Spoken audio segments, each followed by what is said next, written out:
Okay, good evening and welcome all to this evening on Journalism in a Fractured World.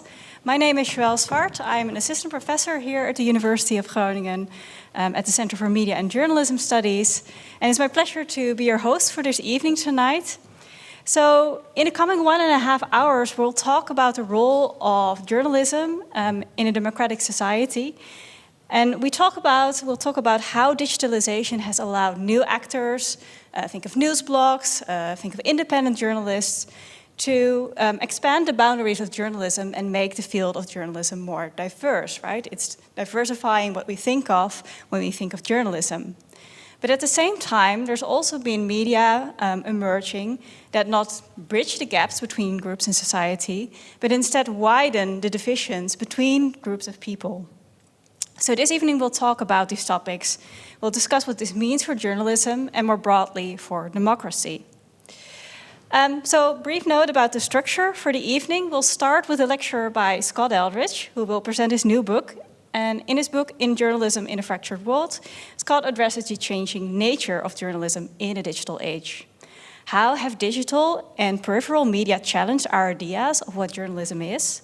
And how can they help mend fractured marked by populist and polarized politics? Scott's talk will then be followed by a panel discussion. And we're very happy to have here today Lisa Gaufman, Assistant Professor of Russian Discourse and Politics. And also we're happy to welcome and have with us tonight Willem Groeneveld, Editor-in-Chief of the popular Groningen blog Sikkom. I will introduce both panel speakers in a bit, and after the panel discussion, there will be plenty of time for questions from the audience as well. But first, I would like to welcome to the stage Scott Eldridge, my colleague at the Center for Media and Journalism Studies, associate professor here at the University of Groningen, who in his research explores the journalistic fields, the boundaries of journalism, and how these are negotiated by new digital journalistic actors. He's the author of the book Online Journalism from the Periphery and also editor of the Frontiers in Journalism Studies book series, in which the new book was also published. So can I have a big round of applause for Scott Eldridge?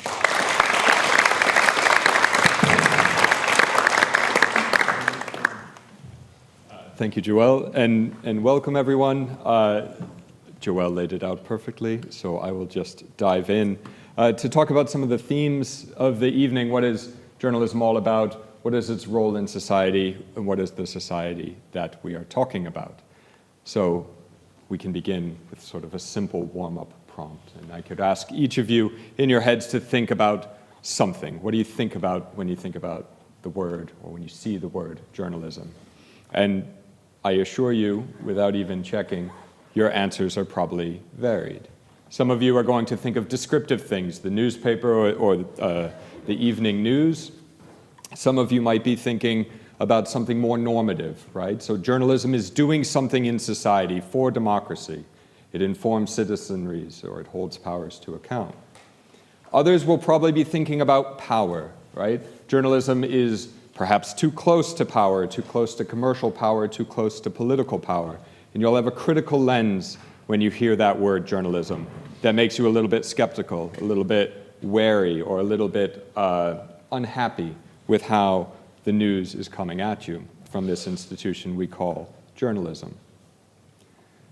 Were we to open up this discussion among us, we would find that some of you would think that journalism is far too objective, and others would see it as far too subjective, too sensational in its views.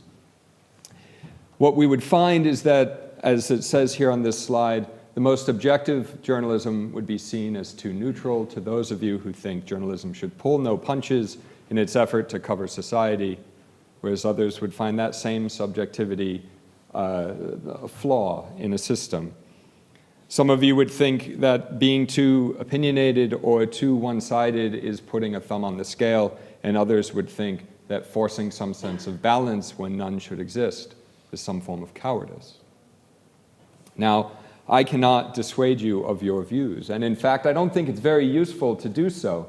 One of my arguments in this book and everything else I've done is that journalism is this idea that we have in our societies. It's something that exists a little bit in our minds, a little bit in the ways we talk about it, a little bit in the ways we experience it, in the ways we situate it within the democracies, as I'll talk about this evening. But no matter the fact that I've been studying journalism for 25 years now, if we go back to my bachelor's, no matter the fact that we each have different views, that we can grasp something like a newspaper or a broadcast, no matter those differences, I cannot tell you what journalism is. I can give you pointers, I can give you guides, but neither myself, nor Lisa, nor Willem, nor Joëlle, we cannot force you to agree with us. Because journalism is one of these things in our society that we know it, we feel it, we have a sense of it, but we have to agree with it. We have to see that it's matching our expectations. We have to think about the roles it's performing and how do we make those sort of align with us.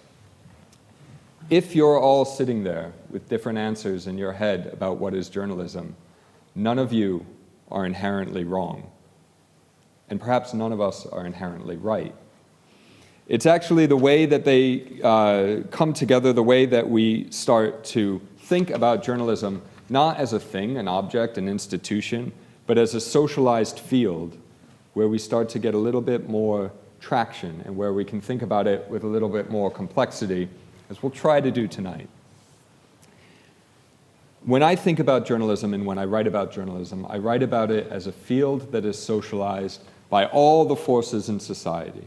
This draws on Bourdieu, right? And he describes fields, including the journalistic field, as microcosms within this larger macrocosm of society. As a small universe that is not fully independent, but still has some of its own rules, but it's going to be impacted by what's going on in the world around it. So if we have a society, if we have a world, a large universe, where there's lots of agreement, everyone's getting along, happy days, we'll see that reflected in journalism. And if we have a world where there's a lot of disagreement, where there's a lot of polarization or sort of fracturing along different ideological lines, we can expect, and perhaps we should not be surprised to see that reflected in the journalism around us. Because journalism is socialized in our worlds. It takes shape in our worlds. It's shaped by the ways journalists interact with politicians and people, the ways you see it and the ways you consume it. Now, for the sake of all of us, and especially the handful of students in the room, I won't go through all of this theory in great depth because I could, and it wouldn't get more interesting. It gets more interesting the way we tie it back to our questions of democracy.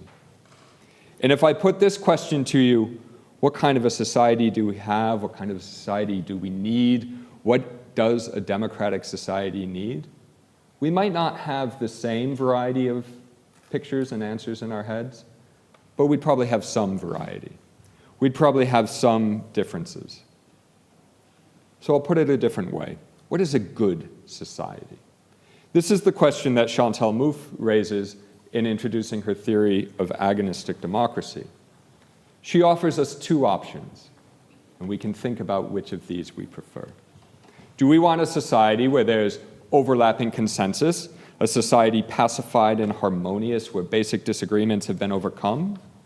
Or do we want something more vibrant, a public sphere with many different competing views, and we each have the possibility to choose between them? It's this question of what type of a society we want and whether or not we can agree on what a good society should be that drove a lot of my research in this book. And it's one I kept coming back to and wrestled with as I was developing this evening's lecture. Because it brings us to the core question that we're going to tackle tonight, or at least that we're going to reflect upon.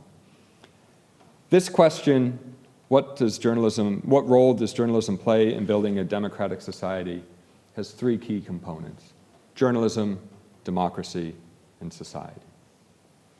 Each of these has faced tremendous amounts of pressure and disruption in recent years. Journalism has been challenged, for better, for worse, by the emergence of new digital types of media, which have both diversified the field and introduced certain vulnerabilities around its economic models, around how it appeals and reaches its audiences. Democracies, don't think I have to tell anyone who's paying attention to the news, are also, shall we say, struggling. My own, the US democracy, has faced some particular challenges recently that we don't need to rehash, but they're there. And society is caught up in the mix of all of this. Society has also been challenged. It's been challenged by more profound differences in terms of ideology, economics, culture, technology, the level of security any one of us might feel socially, economically, wherever we stand. There are a lot of things going on in this mix. And as each of them have been challenged, what we see is more fracturing. We see more journalism divided between different approaches. We see more people and democracies standing really firmly in their political stances, in their political positions, and we see a society that's caught up in the mix of all of it. This has played out in front of all of us, and it has played out for all our eyes to see. If you think back over the past few years, we've been reminded of some of these differences in very obvious ways. You could walk out onto the streets and find them disrupted by tractors, filling city centers, blocking highways, as farmers protested what they saw as an overreaching government and too much regulation when there should be less. You might also see people protesting in favor of the environment and against fossil fuels or against climate change, also blocking city centers, also blocking highways, also pushing back against a government that they thought was probably doing too little. In the first chapter of the book, I bring these protests forward because they are a tangible example of some of these divisions and some of these fractures. And the political digital news media that I'll talk about this evening, and I'll give you a little bit more detail in a minute on which types of media I'm talking about, they speak to these divisions as well. You have news sites and websites, small media, alternative media, who are describing farmers' protests, whether here in the Netherlands or in Germany or anywhere across Europe, talking about them in terms as righteous battles against overregulation, or in other terms, as disrupting society, causing problems, spreading misinformation. And these same narratives are picked up by politicians who often tread a little more lightly, but not always. You saw examples of politicians saying farmers went over the line, but also going as far as saying that they were contributing to a toxic mixture of extremism. And in those differences, we're finding reasons to feel, if you identify with the farmers or with the politicians, greater division and less coming together. We see the same thing happen in political speech around the environmental movements or the anti-climate change protests, where you have politicians saying, this is the right thing to do, we need to get everyone's attention, and other politicians describing them as, quote-unquote, numbnuts for disrupting a rally. We can see these as cracks in our societies that are made all the more evident, and when they're made evident, when we're confronted with them, we have good reason to think that they won't be easily resolved. We are given stories of intractable difference, but we can engage with these challenges. And if we do so, we can think about how we're going to go from here. How do we situate journalism in these divisions? How do we recognize what is and isn't journalism serving the democracy that we have in our head and the democratic society driven by a shared conception of the good life that we might hold? To get into this a little bit, we'll briefly discuss democracy and theories around it, and I promise it won't be too dry. But we have to think about how journalism has come to stand in our democratic societies through this brief historical trajectory that I'll outline here, and that I go into greater depth in the book. We can begin with liberal theory and the work of John Milton, John Stuart Mill, who outlined and gave us sort of the rough shape of ideas for free expression and freedom of the press that would later be built upon in the democracies of Europe and of North America. Their ideas of liberal theory and classical liberalism eventually get tied to our concepts of free expression. Milton was anti-censorship, mostly, anti-censorship if you were white, male, and not Catholic specifically.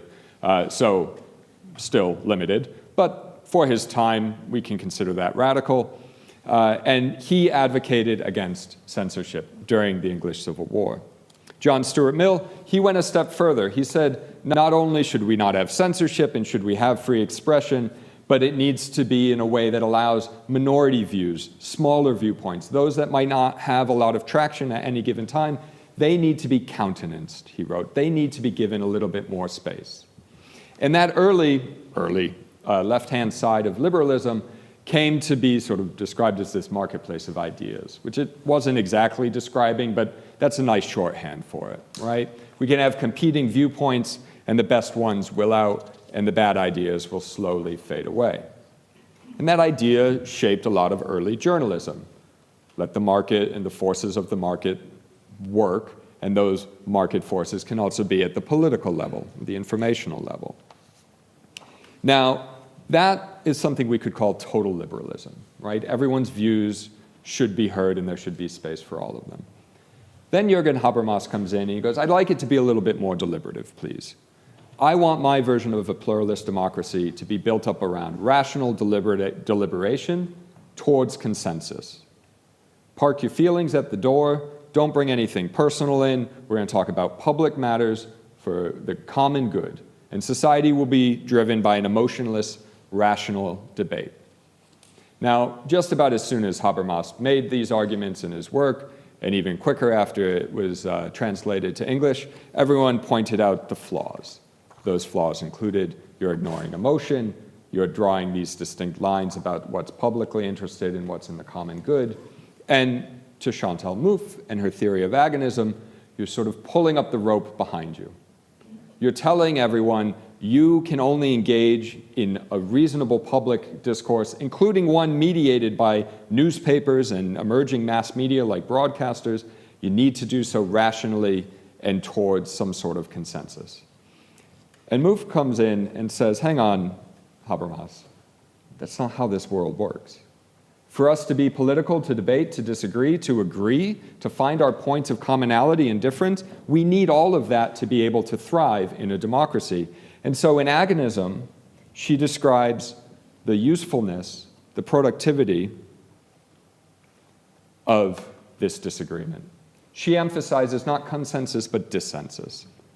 And she says, what we need in a democratic politics is passionate disagreement between adversaries. Adversaries agree that we need something like democracy, but okay, the fine points of how we'll get there, the differences in policy and ideology, we can have that debate. We need a commonality to act agonistically. You don't have to agree with your opponent, but you cannot strip them of their right to hold their own viewpoint. That idea, sort of an agreeing to disagree, is what drives Mouffe's idea of agonism. But we could ask ourselves, and we could look around, and we could ask whether or not that reflects the society we live in now. We certainly have disagreement. I don't think that's a big stretch to go for. But do we have a society where we are adversaries, or instead, do we see enemies? And when we talk about this in research, we talk about the degree to which we see differences around anti-systemic or anti-system views. And we can tie this into our discussion of journalism with this analogy to speed limits. Speed limits, to some of us, maybe to all of us, are signs of order, signs of things we should do to coexist in the society safely and with some sense of structure. And to others, maybe some of us in this room, maybe all of us in this room, they are oppressive, they are restraining, they are restrictions on our liberty. And in the same way, a newspaper for some of us, maybe all of us, can represent journalism, but it could also, for some of us and maybe all of us, represent the elites and power being concentrated among a few people who have more control over what's going on than others. I've taken up this argument in my approach to looking at journalism, that we could have something like agonism, something like agreeing to disagree, but we need to set it alongside a recognition that journalism has changed dramatically. Journalism has made this shift from around 25 years ago in ways that are not entirely because of the internet, but made faster, made more profound because of it. If we look back to the early 2000s and the late 1990s, you would describe media as coming out of its mass media era, right? You had your newspapers and your broadcasters. But as the internet took off and as people gained more access to it, there was an opportunity afforded by this technology for those who wanted to challenge those mainstream media.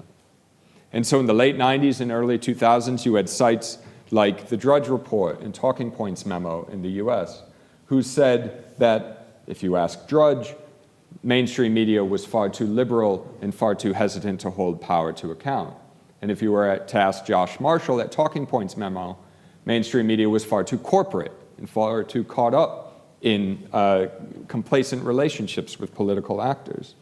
Both agreed that mainstream news needed to be challenged, and they could do so online. A little while later, if you look to the UK, you'd see in the rise of Paul Staines, Guido Fawkes, who's the gentleman, the picture on the bottom row there, who saw that he could mix politics and tabloid-style sensationalism to become one of the best news blogs, one of the best read news blogs in London. PJ Media saw an opportunity to challenge CBS's Dan Rather. PJ Media, I should comment, took its name after all of the derisive comments made by CBS News executives who said no blogger in their pajamas in their parents' basement could ever do what we do. And then they reported how Dan Rather had screwed up some of his coverage of George W. Bush, and Dan Rather had to resign. What we saw in this time as these early 2000s, 2010s, is we saw more and more actors emerging who wanted to challenge what journalism was doing and saw the opportunity to do so online. They did so not entirely, but in large part in an agonistic way. They challenged journalists to do better, to try things differently.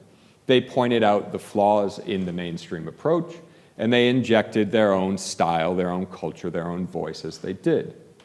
One journalist I interviewed said, yeah, you know, once you resign yourself to working this way, you can be more honest than you could be otherwise.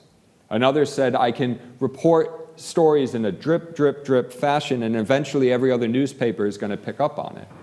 They saw a new approach to doing journalism, and it's not constrained to the left or the right.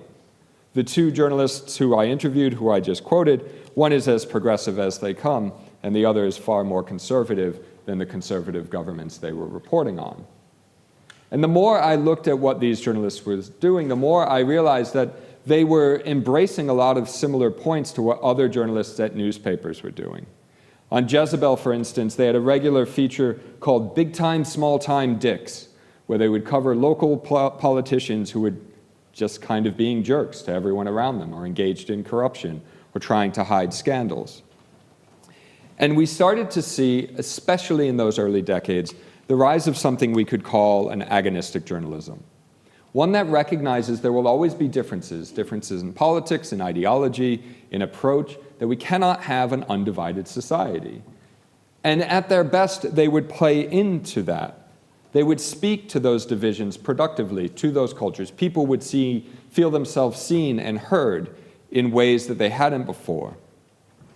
And being seen and heard was something new and something available online. Now, it spoke to a rather traditional idea that all journalism depends on. All journalism depends on there being a public for their content. Just like I depend on you being here for this lecture to have any meaning for anyone other than myself, news media depend on there being an audience to receive the content they produce. Without it, it is simply messages into the void. And so they construct a public by addressing them.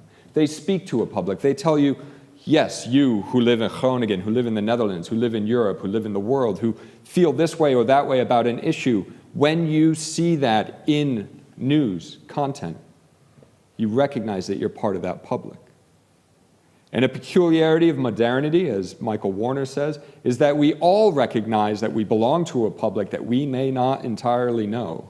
we may never interact with, we may never meet, but we can see it.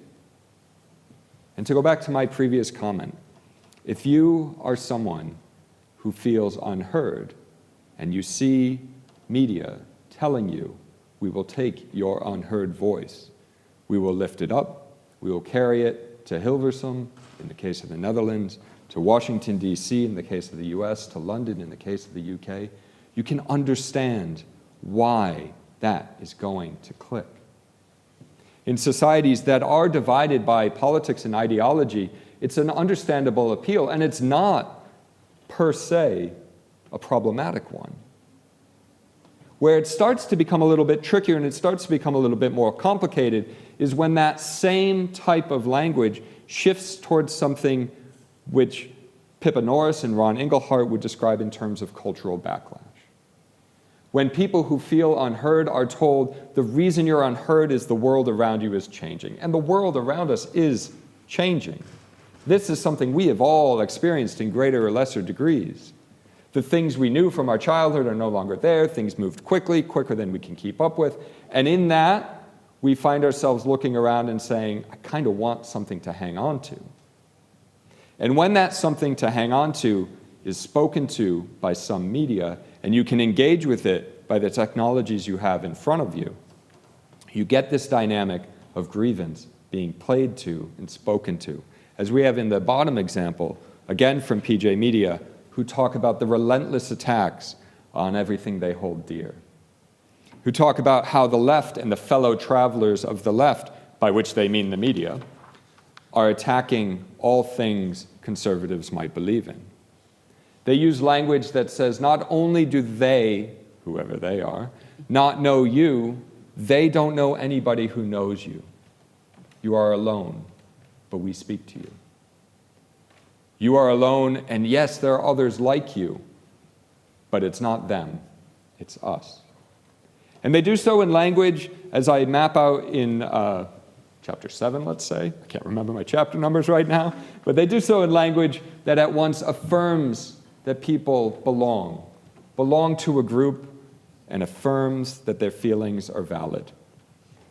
Does so in language that is effective, language that is emotional and impactful, that draws on an emotional legitimation, you are right to feel the way you feel, and an effective belief system, saying that you feel the way you feel because your world has changed.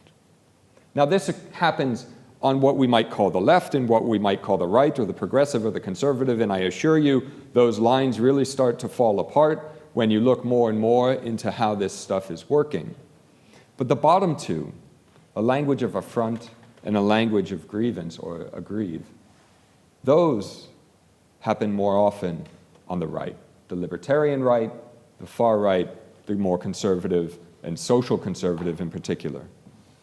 They identify their opponents as enemies, and they use that nature of affront to stoke grievance, to create animosity, and to collapse all things opposed to one particular worldview as something that needs to be defeated. They act more antagonistically. They speak to a public in a way that tells that public that the divisions you have are real, and that there are no shared values in our society. There is ours and there is theirs. Now we can see on this slide here some language that might be more or less agonistic. We see from TPO Online, we see this allusion to using two sources, which any of the journalism students in the room and any of the journalists or ex-journalists at the front of the room would say that's just standard stuff. This appeal that they're doing journalistic things. Or we see in Free Press down at the bottom that they talk about having the quality that was once expected of legacy media with the fearlessness of the new. These appeals to their audiences in ways that speak to something more constructive. But we also see on the right-hand side an idea that there's some big government, big tech enemy. And on the bottom right, that the evil politics of the Marxist left are out to get us. And we see in the example from the middle that we have this mix between an appeal to all those who believe in liberty, which may be all of us, so long as we also share an idea of a Western Judeo-Christian heritage, which might not include everyone in this room. We see divisions at once played to and emphasized in the language these media use. And it might seem like we're caught in a position of fracture. And I would argue we are. And I argue in the book that we can see good examples of journalism being challenged and diversified and made more dynamic, and problematic traces where that same technology, that same opportunity to shake up the field and challenge it to do better is being seized upon by those who would rather divide society more. In the closing chapter, I turn my lens in a different direction, because there's as much critique to go around to the BBC or The Guardian or the New York Times or the Washington Post, who seem to respond to every surprising political development, whether it's Trump or Brexit or anything else, by saying, the solution is that people need to read more of what we do. They need more New York Times reporters in their diners in the middle of the country. They need more BBC journalists going out to closed steel mills in Sheffield to find out why the people of Sheffield voted for Brexit. They need all these things, more from us, more from us, more from us, without ever looking to wonder and ask, why is it those who have turned us off have turned elsewhere, have found something somewhere else? Perhaps it's because others aren't offering necessarily the journalism we want, but the journalism we need. Perhaps the journalism we have isn't serving the societies and the democracies we have in front of us, but instead playing into its old hand in ways that are silent or ignoring some of the more dynamic opportunities that peripheral actors have introduced, at their best agonistically and sometimes worryingly antagonistically. And I'll leave it there. Thank you very much.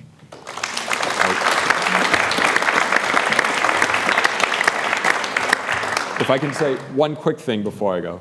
If anything I said, if you want to read it in greater detail, there's an open access version of the book that you can get for free. So.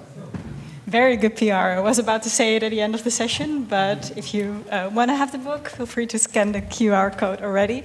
So thank you so much, Scott, for that lecture, giving us lots of ingredients, I think, for the panel discussion, which we'll turn to next. So I'd like to invite up here Lisa Gaufman and Willem Groeneveld.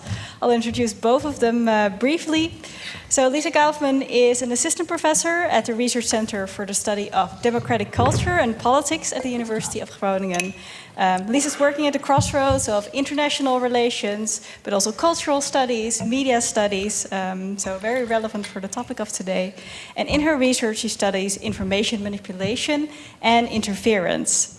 So, Lisa, I was wondering, from your perspective, working on these topics of populism, disinformation, among, I know, many other things and other research interests, what was it that stood out to you when hearing Scott's lecture just now?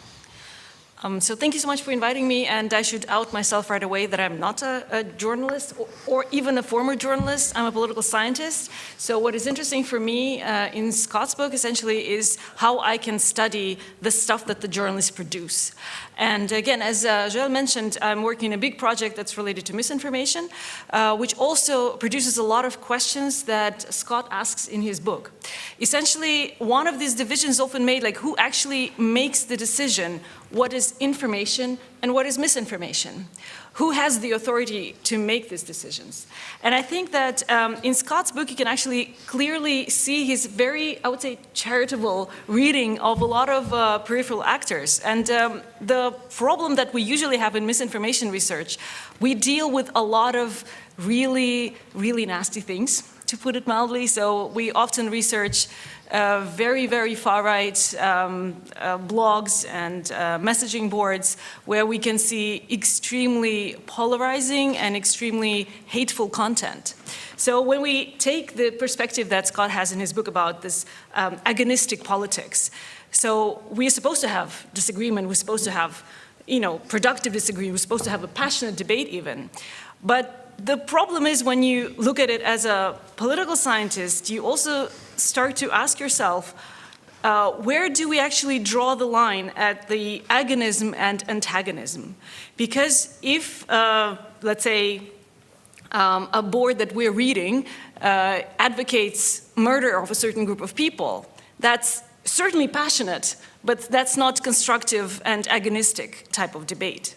So that's why I would say, and again, it's also kind of the critique that I've had to Chantal Mouffe before, that a lot of the reading of even the idea of populism, which is also she's famous for, and the idea of debate is very idealistic and maybe too charitable, because especially if you do research on far-right stuff, you sort of start to lose faith in humanity, and I think Scott hasn't lost it. So if you read his book, you will see that he still has faith in humanity.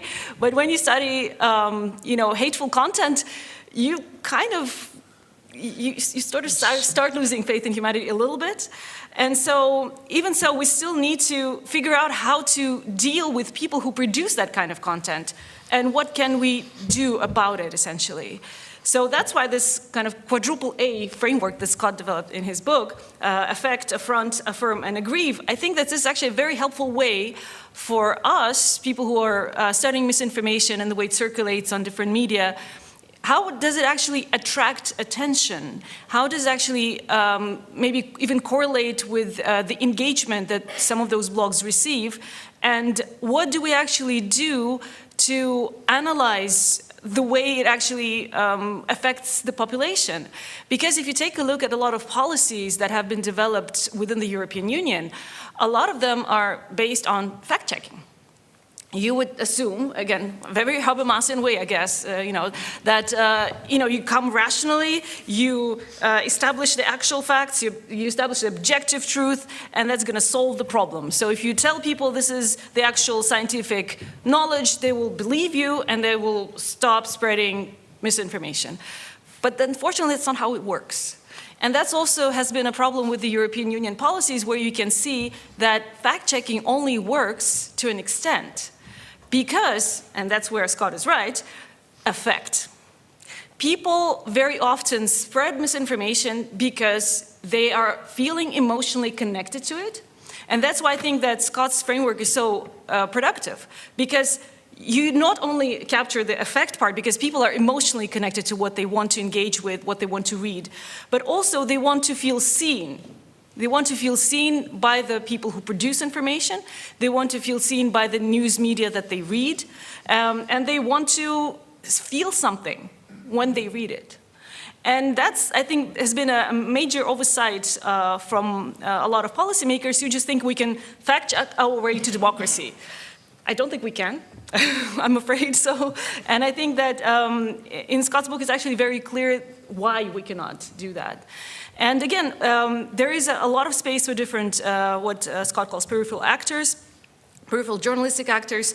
But my, again, very pessimistic view here is that I'm a little bit worried that there's this part of some of those actors, they're bad faith actors, that might be actually hijacking those publics with very malicious intent. And they might focus on, finding common grievances. And of course, there are grievances. A lot of people have them, not even imagined ones. Also, even Trump said that, that he has been a subaltern, like a poor person that has no power in American society, which is obviously not true. But this is his self-perception of a person not having power before he was elected. So this kind of self-perception is not something we can fact-check. We can try, but I don't think it's going to work. But I think it's important to try and understand how it works. And I think that Scott's book really gives us a really good idea of how to approach this. And also a really nice way of showing that you can engage in good faith with a lot of actors that, might want you dead, in my case also. And this is, I think, really, I think it's what real science is about. Sorry to be very dramatic here, but yeah, that's what we need to do as scholars, and what we have to do sometimes as scholars. But also sometimes it makes me a little bit sad, because I don't think that we will be afforded the same kind of grace from some of those peripheral actors that would not want to engage with our argumentation in the same way. So thank you so much for having the opportunity to read the book, and I look forward to the real practitioners and experts in the room. So, thank you. Thank you, Lisa. Maybe first a brief response from you, Scott. Is it true that you're still optimistic about these developments? It's sort of don't let the bastards get you down. No, I'm not sure if I'm optimistic, but I'm not going to stop. Let's put it that way. It seems like a worthwhile project. Yeah. Lisa, you already mentioned how facts and what is seen as the truth is now also being contested. We've seen that around climate change, for instance. We've seen this around vaccinations in the COVID pandemic. So how to deal with this as scientists, and maybe Willem, for you, how to deal with this as journalists, this contestation about even what, scientifically proven facts, or by 99% of the scientists proven facts are? That's about $3 million question that our project is currently answering because it got funding Very from the well. EU. So maybe we should have a follow-up in a couple of months' time. I think that it's still important to foster some kind of digital literacy skills that would actually help yes, I know fact-checking doesn't necessarily work, but there's still space for good information out there. And the problem is that people who actually do engage in public communication often get into a lot of trouble. So we had this event also here in Jantine Thomas School where we were talking with other colleagues from UMCG who were talking about the vaccination during COVID. And so they received a lot of death threats for their research on vaccinations. So how do you deal with that? I mean, they didn't stop, obviously, working on this topic, and they still published their results. But what do you do when your whole livelihood is threatened because of your research? And I'm not sure I have an answer yet. I think that also our university as an institution can help us navigate that kind of landscape, because I don't know if 50 years ago scholars were threatened with violence because of the kind of findings that they made, at least in the Netherlands. I hope not. Well, but I'm also hoping that there should be other ways of not antagonistic, but agonistic disagreement that Scott outlines in his book, where we can talk about that. And speaking of vaccinations, there's actually another peripheral actor that is at play. There's a YouTuber called Dr. Mike, and he actually recorded this session where he talked to anti-vaxxers. And I think that he may have read Scott's book in a way, because he was really trying to connect and acknowledge the grievances that people have had with big pharma in the US, for example, or the kind of personal stories that they shared about health concerns that they had, that also helped them connect on the personal level with the people who might be disagreeing with him. So I have a tiny shred of hope left there. I think that it's a bit of a dangerous, we're swimming in dangerous waters here, where the the disagreement actually very often veers into a much more violent type of it. So, yeah. So then I want to move on to journalism. So let me briefly introduce Willem to you.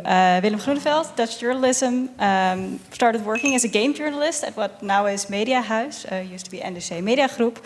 And since 2014, he's editor-in-chief of the Groningen blog Zikam, well known, I think, by many people in this room. So from the perspective of journalism, what stood out to you in Scott's talk, or maybe in these discussions about contested truths? Well, I think I recognize it all, and I don't have the answer on the $3 million question also. But what I'd like to try to do is to put a little bit humor in it. I once wrote a column about vaccine, and I said, the doctor said it was good for me, and everybody's doing it, and without it, you're not part of the society anymore. But I looked into it, what was in that needle. And I described all the ingredients, and I said you get cancer from that. That's failure for kidneys, etc., etc. And the last sentence was, "I like a tattoo, but I won't do it. I get another night's sleep before I take a tattoo." But everybody who was starting to reading it were the people who don't believe in vaccines, and they said, "Oh, you see, Willem is on our side right now." And finally, somebody who's telling the truth till the last sentence, and then I would like to put a mirror in front of them, and I think that helps a little bit, but I don't know. I think maybe we're a little bit doomed. We have to wait till there is an outbreak from polio or an outbreak from whatever disease till people see, okay, vaccines do work. Yeah, so also on the pessimistic side here. I am a little bit, Like yeah. other, Yeah. yes, yeah. So Scott, what do you think journalists should do in these cases? How should they respond to these, well, antagonist actors that maybe even move into disinformation? I think I'm in the strange position of being not the pessimist, which I'm not sure is I come quite gloomy sometimes with this. But I think, all right, so some of the points we've already hit on, and actually, Willem, the use of humor and the use of affect, or the use of, breaking away from you're wrong, here's why you're wrong, but getting people to engage, that is a thing that we can do. And maybe, I don't study misinformation, although I study journalists who are, dead set on spreading information. And I think what we benefit from, if we do it the way that we've been talking about tonight, is if you take people earnestly and then critically, you get a lot further than if you start critically and dismiss. Yeah. And one of the problems in our field is we've looked at, not to... And you got to try to explain the world as they see it, because I've had a lot of discussions with those people, and I was talking to them, okay, you think the vaccines are false, so the people who work in the hospital are working on a big lie, but also the police officer and the local political workers, the journalists. So half of your street is working on a big lie. Yeah. Can you imagine that? No, that ain't going to work. So maybe that's a mirror that works. And on the other side, I've been to court for a couple of times because people were saying I'm a pedo or whatever. But when I go to court and I win those cases, they say, you see, justice and journalism clap together, we can win from them. And that only makes their point stronger and stronger for the audience they act. Yeah. But there's a difference between whatever my fleeting optimism might be and thinking that it's, all of this is going to resolve, because it surely isn't. And we can see it more profoundly now, but I'm not sure it's brand new. Right? We've had these, the rise of community and alternative political left journalism in the US in the mid-century was built in part around real anger towards government, and in part about a little conspiracy that went alongside it. And so these forces exist in our more complex and they act on every big gap in society, on racism, on climate, on the war with Russia. Yeah, and it's overused, but the sort of horseshoe idea of politics, you go far enough right or far enough left, you end up right back in the same spot. You can see it at the anti-corona demonstrations in Groningen. You have the far left hippies acting together with the far right neo-Nazis. Yeah, and you have some evangelicals in the mix and some conspiracy theorists. But the best version of, I'm really holding on to that little bit of optimism. The best version of it is, okay, our society is incredibly complex. We could either pretend it isn't, and this is also my critique of journalism studies that I embed in this book a bit. We can pretend it isn't and wish it wasn't, or we can engage with it as it is and struggle, but at least we're trying. Yeah, and journalism studies for a long time also looked at more political, more antagonistic. Even blogs like yours for decades would have been treated as, oh, that's a nice little fun project he has, right? It is. But it's also more than that. Yeah, true. Yeah? And so it's about taking seriously people who say they're doing what they're doing, and then you can be critical about it. You can engage with it and say, wish it was more like this, wish it was more like that. These things are in line with what we would agree on, and these might not be, but at least take it seriously. And how small we are doesn't matter, because I think like 10 years ago there were some riots in Groningen with supporters from Olympique Marseille. They played a game for the UEFA Cup here in Groningen against FC Groningen. And I was on the Grote Markt. I made a little video about the riots. They came from Marseille. And I put that video on Twitter and on other platforms. A couple of days later, some American senator shared that video with the sentence, "These are Muslim youth this is Muslim youth demanding the Sharia in the German city of Köln. But it were football riots, my video, but that's how, and it was viewed like 1 million times in America that way. So not that small. No, not there that, goes the but optimism. a little Not such a small small ball blog ends after up all. like, Yeah. So we've been talking a lot about antagonistic actors, but Scott also mentioned agonistic actors like, I think, Sicom in your book as well. So new media who are constructively trying to, through criticism, also improve journalism or think more about what journalism could be. Could you say a bit, Willem, about what you intend to do with Sicom in that regard in response to maybe so-called mainstream media? yeah, I don't know if we've got a news. big idea of what direction we want to go. We just fill the block.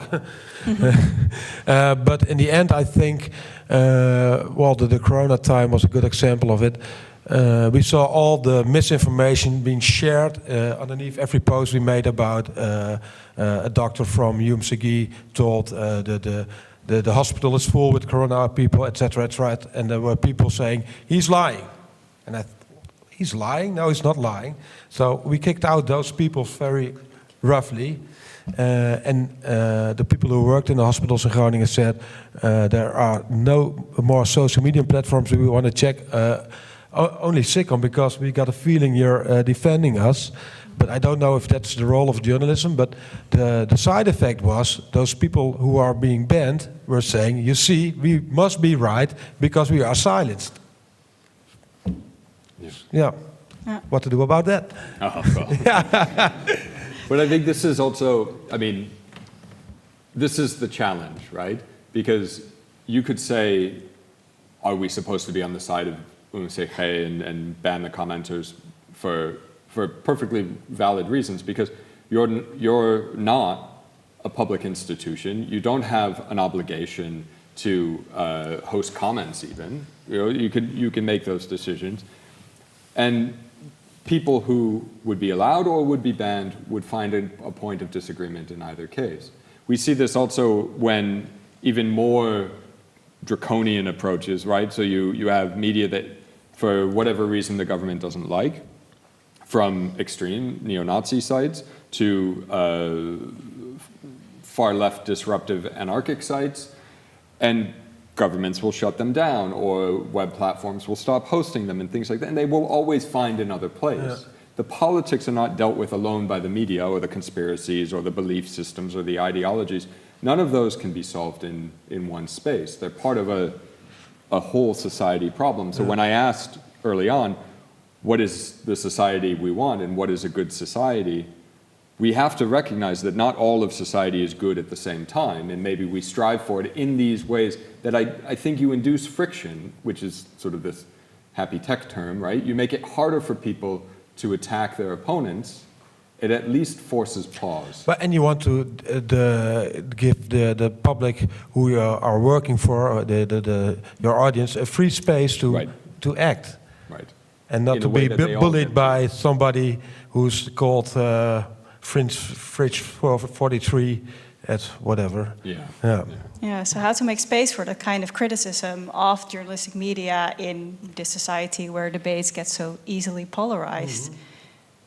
I actually have good news. Yeah. Wait, I remembered I have good news. So we just ran a study among students, and we found out that almost none of them actually think that Twitter is a good source of information, which was very encouraging to see as a finding.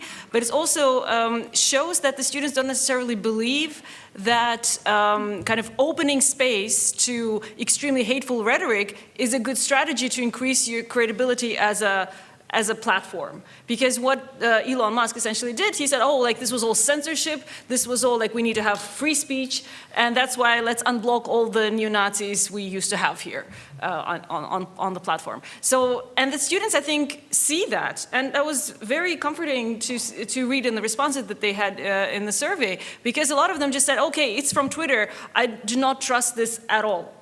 And this is also something that we need to think about. What does the younger generation actually trust? Where do they find their news?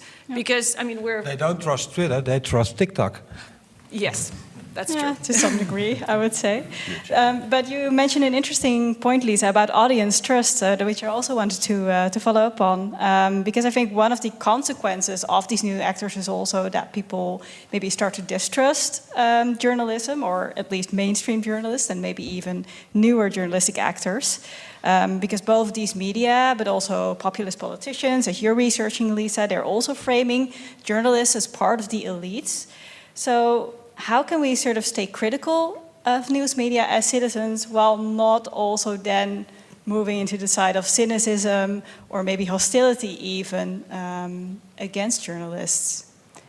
Because diversity, as you mentioned, Scott, is also helpful maybe to, well, make journalism more inclusive. I think it's very important to bring journalism as to the basic schools, to the primary schools, to learn kids from 10, 11, 12. What is journalism and why is it important? Because underneath Friends, a lot of people don't know the role of journalism in the democracy and why we are called the guarding dog, but we are. And there are a lot of examples why even the NOS or the NPO, which a lot of people hate, do good things. They don't see it anymore. So I think we should bring back journalism to the primary schools. Yeah, so from an early age onwards, let children know what journalism is and what... how do you recognize good journalism, and what points do you have to check? Mm-hmm. Lisa, would you agree? Yes, and also that's something that our students can see, which is, again, it was very encouraging to read when we were studying the results of the survey, because our students actually specifically pointed out what makes the information credible for them is a source. So not two, but at least one source. But also the fact that there was the way that the information was phrased, that they were looking for signs of some kind of sensationalist stuff in the messaging. And also they were looking at the quality of visuals, for example. So again, like their younger generation, they're much more focused on visual things. But again, there were certain criteria that they were pointing out when they were looking for quality and credibility. And I think it also is a sign that there is some sort of media literacy that is out there among the younger generation. But what we can also see in a lot of research is that misinformation is actually was also quite prevalent among people who are not digital natives and who have, registered on Facebook, and then it went downhill from there. So what I'm saying is that there is also an important role to play for different age cohorts in the society and explain how information actually works. For example, I had to explain to my parents-in-law that Facebook thrives on negative content. So like the way that the platform monetizes things is by making you angry and engaging with the thing. That's a very good example, because when we made a little article about there's another rainbow bench in Groningen, a lot of people are going, oh no, not again, and they are from Rotterdam or Amsterdam, and they've never been in Groningen, but every time they see a rainbow on Facebook, they act on the rainbow. And Facebook knows, okay, you're biting when I show you a rainbow, so you've got some more rainbows. So they dig their own grave. Yeah. Yeah, Scott, you don't really talk about this much in your book, I think, but what is the role of big tech in fostering this kind of polarization? Well, I mean, there are better people than me who have written about it, I think, is the answer. And I don't, you're right, I don't study it, I don't think about it a lot, but you can see how even these sites that aren't primarily operating through social media, they've learned these lessons. If I were to do a sort of comparison of some of the examples I gave you tonight, they have become more negative, more polarized, more antagonistic than those same sites were 10 years ago, 20 years ago. So they're learning that this works, and the research is backing, not that they're reading the research necessarily, but they've heard enough to know that this is the stuff that captures attention and keeps it. Yeah. Yeah. One of the points that you also mentioned in the book is the difference between effective polarization and actual polarization. Yeah. So this sense that people feel like we're thinking very differently from other people in society, that the differences between people become bigger. Well, actually, if you look at research looking at whether people's political viewpoints on a certain issue, let's say LGBT issues or climate change or whatever, are actually diverging, the differences aren't as big as people may perceive. Yeah. So what explains that? And you could even ask, do we even have an issue then? Well, I think effective polarization is in a sense, it's as real as any other polarization, because it's how the way you feel is how you carry yourself and you act following that. I make that distinction in the book. I also highlight that the biggest polarization problem, particularly in democracies, isn't left-right, it's engaged and participating or not. That's the problematic gap. And in terms of left-right polarization, it's more extreme in my home country because we have two parties. And there, they don't even talk about it as polarized anymore, but calcified. That if you voted Democrat once, you will vote Democrat all the way down throughout every election. And same with the Republicans in that. There used to be a lot of movement at different levels. It was what's called ballot splitting or vote splitting. And that just doesn't happen in the same degree anymore. And that we have gone from just being pulled apart to stuck in our differences in those spectrums.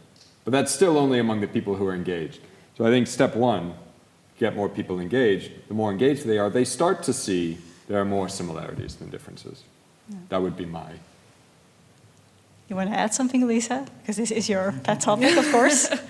Well, again, I'm looking at it, I'm not really engaged in politics, apart from participating in the strike against education cuts. But I would say that there is definitely a gap between people who are actually doing something politically and those who are just observing it and, well, I mean, back in the day, I think it was called slacktivism. Yeah. So when you just like click on things and don't actually go vote even or something like that. Politics as hobby. Yeah, politics as hobby. So, and I think that, because again, we were looking at the US context a lot, and the way that this kind of polarization happened, it also was really hijacked by several actors that Scott also mentions in his book. So, for example, Breitbart News.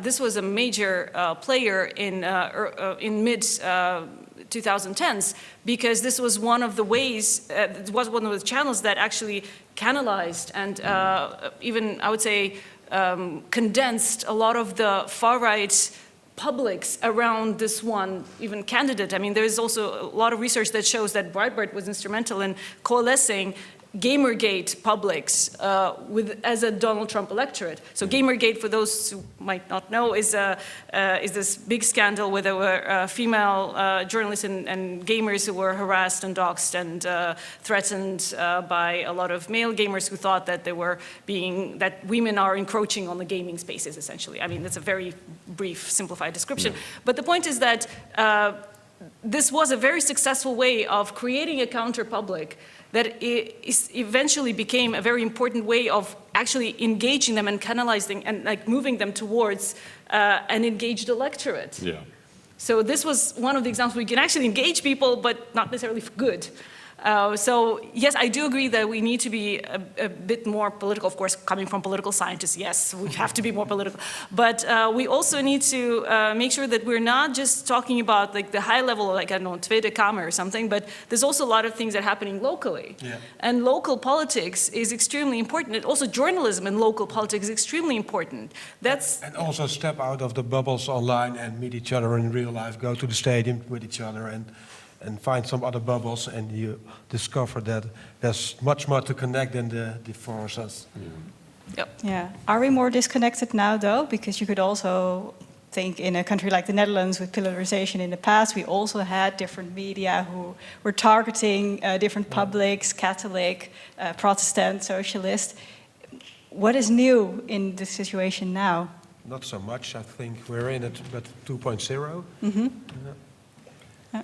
I mean, yes, you're right that you can draw those historical parallels, and I think it's really important to recognize that whatever we're experiencing now is not brand new and came from somewhere.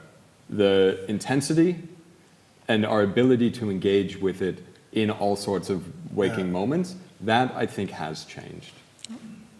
Because you can go, this, brief add-on, one of the critiques I make in the book is that it's not just that Andrew Breitbart started Breitbart, for instance, and in its early days it was sort of aggregating conservative news. Then he died, Steve Bannon took over, and then it took off in a much different direction. And using the same technologies that progressive or conservative, right-wing or left-wing, they all have access to it. It's how they're used. And they can be used to speak to people's identity politics and their cultural politics at times when people are also more able to engage in every moment on their phone, on their television, on their computers, what have you, that there's this real increase of intensity. Maybe not the actual structure of the difference, but the ways that they play out and the ways we can engage in them. Thank you. I suggest that we move on to questions for the audience. We have about 20 to 25 minutes. So who would like to ask the first question? Sophia will come to you with the microphone. And maybe you can briefly state your name before you ask the question. It's working. Yeah, great. Hi, my name is Lizaira. Thank you very much for all the insightful information. I'm trying to structure my thoughts here because I learned a lot. I'm not from journalism. I have studied communication science and do medicine now, so this was interesting to follow as well. I wanted to touch on two things you said, Scott, because you talked about that it was important for more people to engage, but also that we are more and more able to engage, right, constantly. And from my own personal experiences, I've found it very hard lately to engage with news because I come from being raised in a certain news environment and then starting to study and coming into the academic world and being part of a completely different news environment and feeling extremely overwhelmed by all of the different amounts of news that I can consume. So I was wondering, what are sort of your thoughts on this dilemma that I'm feeling, but also how do you, all of you, see the future of digital media, and maybe how do you hope that digital journalism will evolve? Thank you again. It is, in a sense, the worst question to ask me because I subscribe to many, many newspapers and many, many news sites and consume far too much news. So whatever my recommendation from engagement is, less than that is part of it. But I think when you were posing your question, I actually was thinking Willem already gave a good response, which is engaging is not sitting in your living room and reading it all the time or scrolling in every waking moment. Engaging is also talking with the people about it. I did a study now about a decade ago I was in the UK at the University of Sheffield. And we worked with some people working in community groups around this question of journalism and local journalism. And we just asked them, like, where do you get news from? And one guy's like, my buddy at the pub. And I know it's not always reliable and I can go check that, but that of consuming something, talking about something, having that back and forth is engagement. The endless scroll, as someone who can do it very well, it's not good for you. But it's also not engaging. So I think engaging, if I were to imagine what it, the old answer that I might have given 5 years ago is get a diversity of, different political perspectives, different media, blah, blah, blah. No, it doesn't, you'll get that anyway. But engaging is talking about it. Engaging is thinking about it outside of just what it's telling you and having that space of reflection. And especially if you're going from, I'm used to consuming media X or in this sort of environment that really shapes how we understand what news and journalism are, that upbringing is significant. And if you're either by choice or by circumstance challenging that, then that engagement needs to be more social. And there are better people, including Joëlle, who actually look at how people deal with this stuff more than I do, but that would be how I'd come at the engagement question. As for the future of digital media,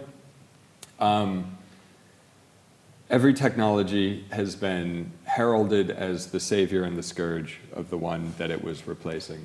I wrote a chapter once about how when the Times in London brought in the steam press, they had to do it at night when the unionized press workers weren't there because they knew what was going to happen. And the BBC, when it started, they wouldn't allow the newspapers wouldn't print the schedule of programming because they saw the BBC radio as a threat. It was only when there was a strike that they gained traction. All media change. This is just going to happen. We don't know what it's going to be. The best predictions are wrong, and maybe at best a little right. We can look in the past. I've been talking a lot to a friend of mine who works at the Groningen Archives, and he was telling me when the book print was getting bigger and bigger, there was a lot of bullshit being printed because people were, for the first time in their life, could print and share their opinion or whatever. And we see a little bit the same with internet right now. And he said within a couple of decades, the number of bullshit, the rank of bullshit went lower and lower, and we only had some good books left. So that's a little bit hope, maybe. Yeah.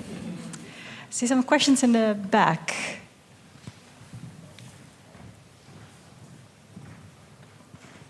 Hi, thank you very much for this great discussion. I have a question about the part that Dr. Lisa mentioned about the survey and how good was the results, because the students didn't find the the Twitter as a reliable source. So I'm a public health master's student, and when I also see something health related on Twitter, I'm always looking at the critical way, because okay, cranberry makes you cancer free or something, because that's my specialty. I also really judge it well. But coming from a non-EU country, I'm from Turkey, and where there is a barely freedom of speech, most of the time the Twitter I'm not pretty sure about the other social media platforms that are reliable sources, but I'm pretty sure about the Twitter that when the media is I don't know, maybe 80% of the media is kind of owned by the president or the government, or they're working for them, or they're scared of writing a little bit criticism about them. The Twitter is most of the time is the reliable source. Maybe 2 years ago there was a big earthquake in Turkey where thousands of people died, unfortunately. But then when you see the media, it's totally different. And the Twitter was the main platform. People really connected there, and they were able to see how big the disaster it was, and people really collected money through it, or how the government was not really doing their job. So so I was also a student here. If I would see that survey, I would probably fill it in a different way. Maybe there is a difference because the students are from different backgrounds, or what do you think about that? Thank you for the question. We actually, the purpose of this survey was actually figure out whether students believe information that's closer to them more than from somebody else. And another good news, actually, I'm full of good news even though I'm a pessimist. In the survey, students did not actually rate information that was coming from men more reliable than from women. So there's gender parity in the perception. But also we kind of divided the students in different streams. So there was definitely different types of country context that they were sort of directing them to figure out whether a country context would also play a role. But because our student cohort is very much EU-based, we did not necessarily have this kind of authoritarian context, even though I study the authoritarian context, and my main specialty is actually Russia. So there, you definitely see a lot of this stuff happening. So a lot of laws on misinformation actually specifically are used to target the criticism of the government. The laws that were actually passed during COVID era, to target fake information, that's even called fakes in Russian, fake information about vaccines are now used, the same laws, to target fake information about Russia's war against Ukraine. So you can definitely weaponize a lot of the legislation about the quality of information to authoritarian ends. And I'm sure that happens in a lot of different other country contexts where you can actually say, oh, this is just harmful information. In what way it's harmful? The government decides. And that's also kind of this is a good connection to Scott's book, because he also talks about how this authority who decides what is the good information, who has the authority to produce good information. This is a major question in a democracy. But when we get to an authoritarian context, this is a whole different ballgame. But it's typical because the Arabic Spring and a lot of events couldn't happen without Twitter or Facebook, without the animosity from those platforms. So for repressing countries like Turkey in a way it's a gateway to freedom of speech. But in a good working democracy, it's the opposite. It's a tool for Russia to demolish the democracy from inside out, etc. That's strange. It's upside down. Yes, question here.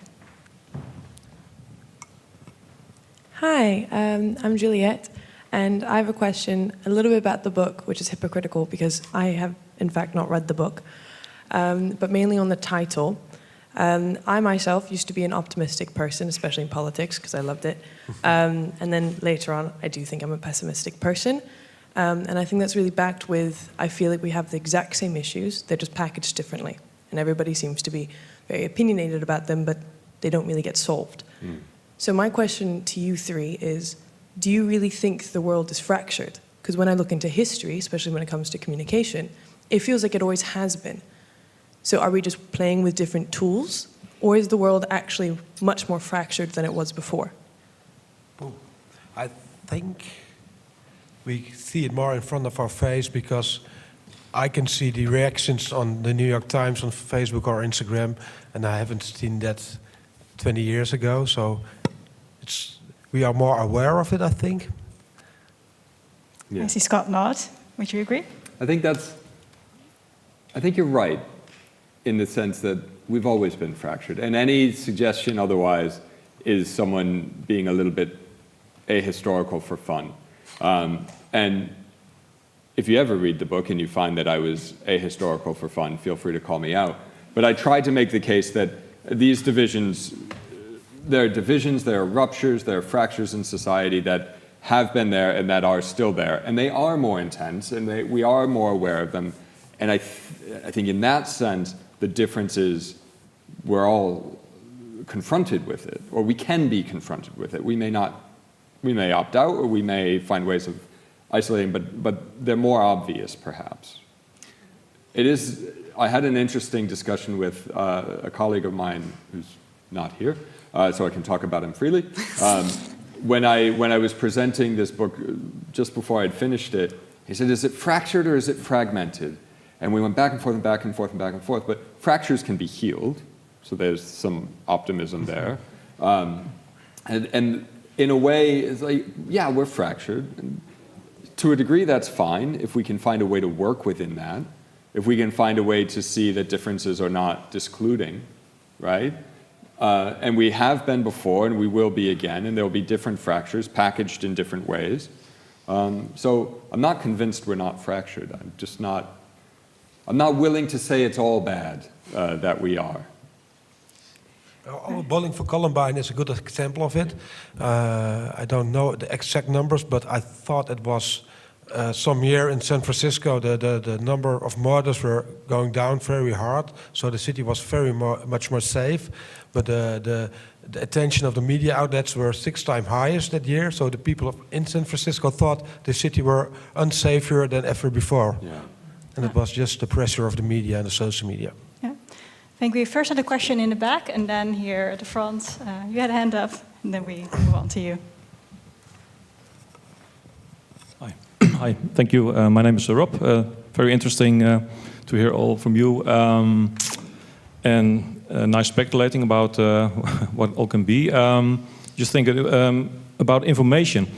I wonder, is not the problem perhaps almost an information overload? And not to say that information is the problem, and that when we stick to the word journalism, but that's my point of view, but we're free to speculate what journalism can be, because is journalism not taking us away from the information and engaging from itself?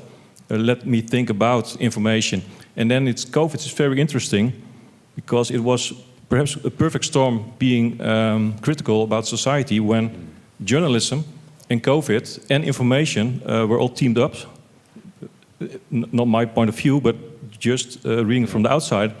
And then you get almost a red flag. Willem point out, well, here you see the big conspiracy. And just step aside what you think about a conspiracy, but then it's very hard for journalism to play out the critical role. Yeah. And then you have the journalism we want, and we are the journalists, because I also love the New Yorker and the Guardian. But society says we need journalism being critical, being self-critical, being critical to the powers, being critical to all points of view. Yeah. And then, very broad up, but the end of history almost for Guillaume. So we don't have the pillars. So you don't have your own newspaper making news from your Catholic perspective or your social perspective, but it's just a newspaper with a lot of ads and trying to buy things because the papers also need to be filled, and it's the capitalist society where we're living in.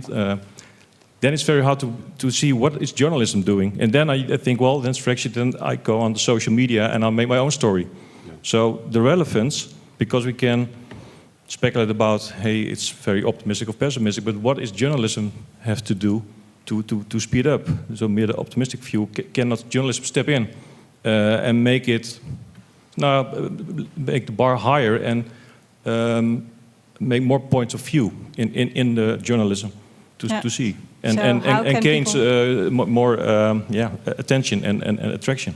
How can journalism still remain recognizable, if I summarize it, in this sea and overload of information? Yeah. Who would like to respond first? I understand the challenge. I understand the challenge. I understand the question as sort of in it has two sides that I at least two sides I can think of at first. One is, if I walked into a newsroom today and I were to offer my recommendation in the conclusion, which is, stop worrying about the fact, don't dismiss every new startup, every new website as a problem. Because when you look at the language that the New York Times or the Guardian or the Washington Post uses when they talked about early blogs, when they talked about the emergence of a new, whether it was BuzzFeed or Huffington Post, it was always in this dismissive language. And then they do that for a little while, and then the New York Times hires Ben Smith, who was the editor of BuzzFeed, or the Washington Post hires Ezra Klein, who was at Vox. Like, they just... On the small side, it happened to Sikkim also. We were starting underneath Media House, completely separated from Dagblad van het Noorden, and they were a little bit laughing at us, not taking us seriously. Now we are part of the Dagblad van het Noorden, and a big, important part to get the news from the city. Exactly. And if you recognize this is my big hope optimism swing, which is fully on display every time I talk about this stuff, which is, if the field recognizes that the diversity of different people who are interested in doing journalism want to bring information to their communities, small neighborhoods, bigger cities, what have you, interest groups, et cetera, that is not a bad thing. And if you're devoting your energy towards, as you say, elevating the journalism you're able to do when you have more resources, when you have a newsroom and peers and editors, then that work can thrive. I think also an important thing in that is more diversity in the newsrooms. Yes. They are white, they are middle-aged from 30 till 60, they are mostly left-winged, so a little bit more diversity would bring more diversity into the outlets. Thanks. We'll move to the front. I think there was a hand here. Or was it just you? Yeah.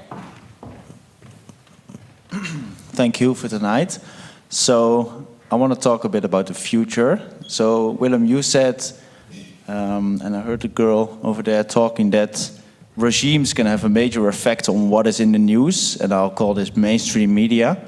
So we see authoritarian regimes pop up everywhere. There's no denial that in the US it's happening right now. But unfortunately, Fox News there didn't need any authoritarian regime. They spread misinformation anywhere. So what I think has a lot to do with people going to other places for their information is credibility of the mainstream media. Whenever that falls, if it falls into bad information or good information, if you don't like it, if you don't find it credible, you go somewhere else. We talked a bit about the future. So what would be the future of information? Would it be us ourselves going to Reddit, keeping each other credible on this guy's an expert in this field, this guy is an expert in that? Is that the future, or is the future still with corporations, big media? Where do you see this going? I think it will be both worlds. Reddit is a more important source for me. I look a lot around Reddit. I take some topics from Reddit. I post things on Reddit to get the information, the wisdom of the crowd. So I think those two worlds will collapse to one bigger, or better media outlet than we had before. Maybe also one little note here, because there's a lot of talk about how we are overloaded with information, and also how we will consume information in the future. And I think it's also important to reflect on the way we consume information in the first place, because we have all become kind of dopamine junkies who have to like scroll and press that button over and over again, because that's how our brain now is conditioned to function, how to process information, to consume information. And I think it's also important just to be aware of how it affects our brain chemistry, essentially, and how we are, our attention spans also affected by the way we use different platforms and those platform affordances. So we need to be aware, why can I not stop scrolling through TikTok? And what it does to my attention span and information processing capability. And I think that that's also an important part of it, because yes, we can go on, I also go on Reddit for interesting tidbits and for like, I don't know, airplane pilot good information or something like that, because sometimes it's impossible to find good sources of information if you just Google them. But on Reddit, you sometimes have this kind of really, okay, this is a verified account of a pilot who knows what he's talking about, for example. But again, we need to be aware of how much information we're dealing with. And this is like the major difference. There was a question about how, oh, this is kind of the same things. Yes, it might be the same cleavages and issues, and it might be the same fractures, but the amount of information about it is insane. It's so much more than we used to have. Like 1,000 years ago, it took a monk, 3 months to travel from one place to another to spread a conspiracy theory.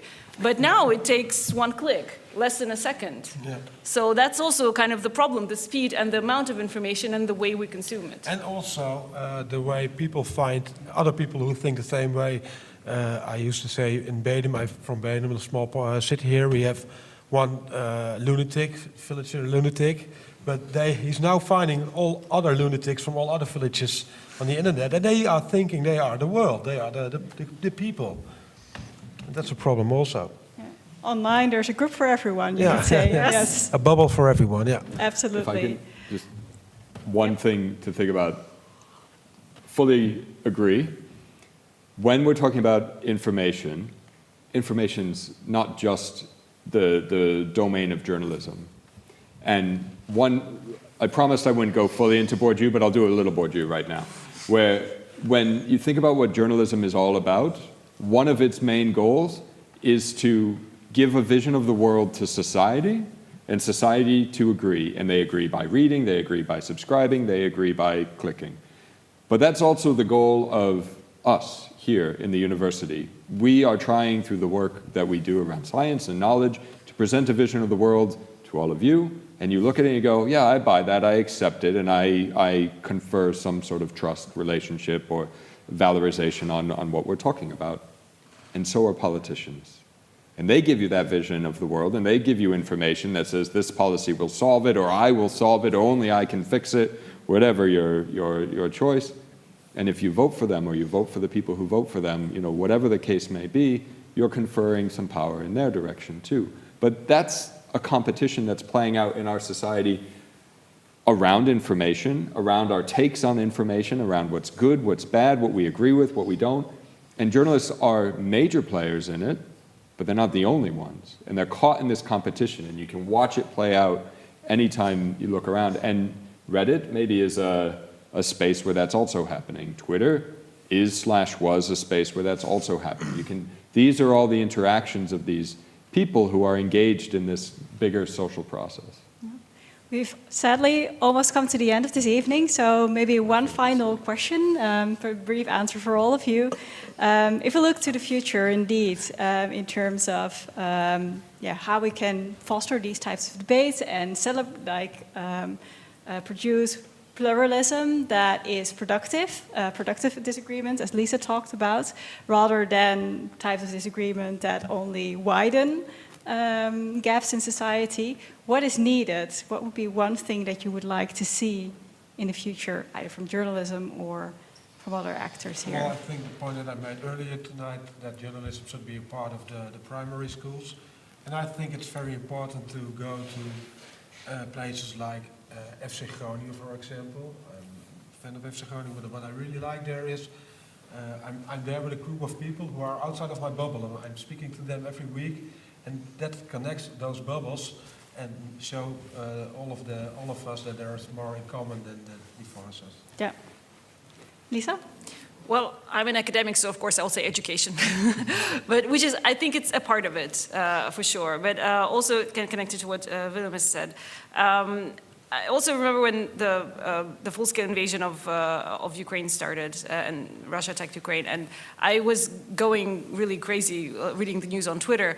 But then when I actually went to Gemeente to volunteer and like to translate for the refugees, it was such a fulfilling sense, and like I was actually there helping people and just engaging with the community and helping, and this was so much better than any time I spent ever on Twitter or that kind of stuff. So I think that engaging with the community and sort of being there, talking to people is, it's important. Like we cannot just be dopamine junkies all the time. We need to also create social bonds beyond social networks. Go out in the fields, outside. Yes. Scott, some final words from you. Yeah, I mean, my final word is thanks everyone for coming. But I would say, when we pick up on these ideas of engaging and interacting and recognizing that when we're seeing differences conveyed to us in news or tweets or what the person next to you at FC Groningen said in the stadium, whatever it is, to try to recognize that you shouldn't see them the way you don't want to be seen. They are not entirely that statement. They are not entirely that politics. They are not entirely that ideological position, whatever it is. And to its detriment, what journalism has done is created this idea that everyone is either A or B or C. They are red, they are blue, they are conservative, they are progressive, and they're not. But we need to break out a little bit and allow ourselves to see people with the grace we'd want to be seen with. And that's a wrap. Thank you so much, Scott, Lisa, Willem.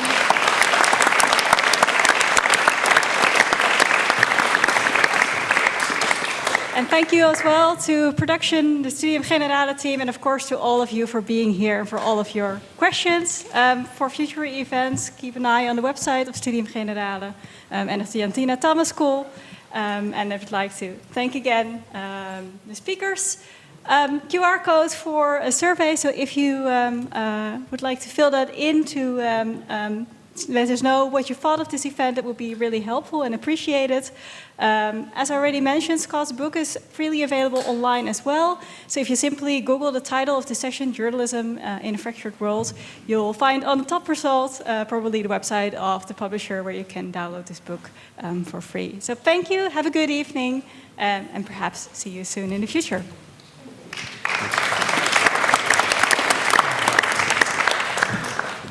Funny, you said, where do we draw the line?